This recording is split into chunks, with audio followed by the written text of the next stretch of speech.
इस video tutorial में हम सीखेंगे कि मल्टीपल बैकग्राउंड किस प्रकार से लगाया जाए, मतलब कि दो इमेजें CSS के द्वारा दो इमेज किस प्रकार से लगाई जाए। तो सबसे पहले हमने HTML का टेक्स्ट लिखा, टाइटल में लिख दिया CSS मल्टीपल बैकग्राउंड, और एक सेमेंटिक टैग ले लिया मेन।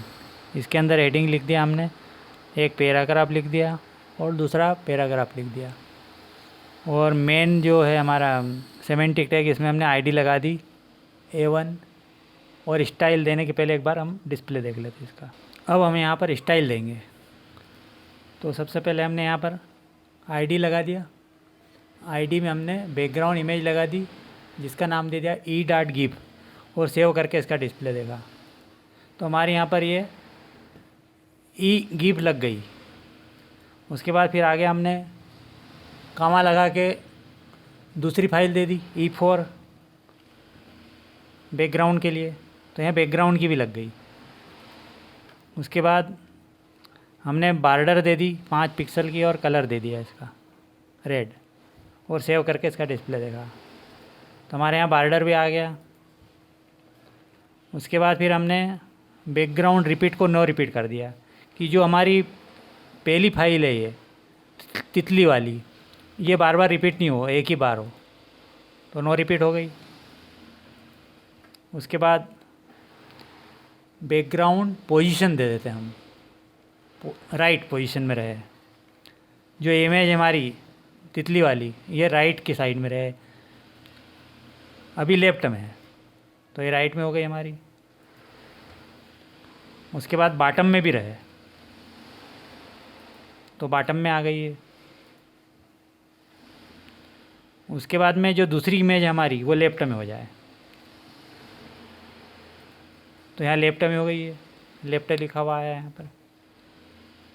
अगर टॉप में रहे और फिर इसको सेव करके देखें तो टॉप में आ गया है लिखा हुआ।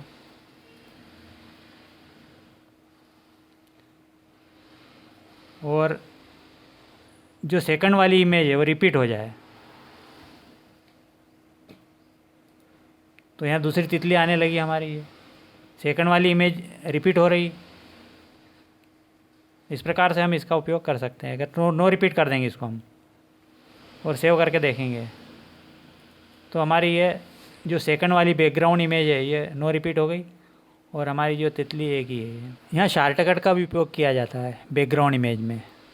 तो सबसे पहले हमने यहाँ पर इसको कमेंट कर दिया और इसका डिस्प्ले देखा तो हमारा ये पूरा टेक्स्ट हट गया यहाँ से CSS का। अब हम यहाँ पर बैकग्राउंड लगाएंगे और इसमें लिख देंगे URL और जो हमारी इमेज फाइल है उसका नाम लिख दिया हमने। तो हमारे यहाँ पर ये तितली आ गई, बटरफ्लाई, और राइट बॉटम और नो रिपीट कर देंगे तो ये बॉटम में आ जाएगी यहाँ पर, और नो रिपीट हो रही, इमेज बार बार रिपीट नहीं हो रही। अब हम यहाँ पर दूसरी इमेज लगा देंगे और इसको लेफ़्ट टॉप और रिपीट कर देंगे तो यहाँ पर ये दूसरी इमेज भी लग गई हमारी, टॉप आ गया यहाँ पर। उसके बाद पेडिंग देना चाहें तो हम दे सकते हैं और बॉर्डर दे देंगे हम यहाँ पर, और सेव करके डिस्प्ले देख लेंगे इसका। तो हमारी ये शॉर्टकट का भी उपयोग कर सकते हैं इस प्रकार। इसमें हम बैकग्राउंड का साइज भी दे सकते हैं। तो बैकग्राउंड साइज लिखा हमने 75 पिक्सल और 75 पिक्सल, इसको सेव कर दिया। और ये पहली वाली जो इमेज है तितली वाली ये छोटी हो जाएगी, छोटी हो गई है। और दूसरी इमेज में हम साइज दे देंगे